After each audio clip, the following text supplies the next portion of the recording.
কিতারে তুই বিয়াত গেছত না তোর চাচার ঘরের বইনের বিয়া? চাচার ঘরের বোনের বিয়া তুই রাস্তাত পাইয়া জিকা করে তুই জানস নি চাচার লগে আমরা কিলা অবন্তি ওই জানি তোমরা রে কিতা বিয়ার দাওয়াত ওর দিছই না। আমরা চাচাই বুঝছত নি আমরা চাচা চাইছি ওই লগে আমরা দেখতে পারি না কারণ কিতা জানস নি? কারণ তো আমি জানি না কিতা কারণ।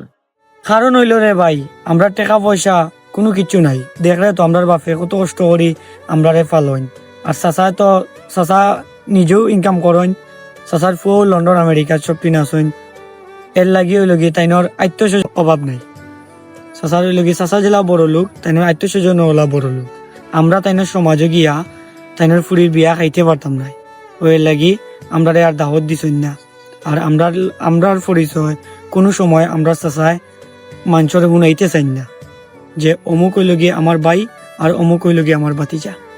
ও আচ্ছা বলছি এর লাগে তো তোমরা চাচা তোমরা রে দেখতে পারো না। ও এখান তো বুঝছো কিন্তু আমরার মনের মাঝে আমরা ঠিক লইয়া বইছি কিতা জানি আজকে চাচারে আল্লাহ টাকা পয়সা দিছইন এর লাগি চাচাই আমরা অবহেলা করা কারণ এর লাগে আমরা টাকা পয়সা নাই তবে আমরাও কোনো এক সময় আল্লাহ আমরা দিবা আমরাও চাচার লেভেলও যাইব কিন্তু চাচাই বর্তমানে যে পরিমাণে লগি অহংকার করা আমরার মনের ভিতরে ইলা অহংকার থাকতো না।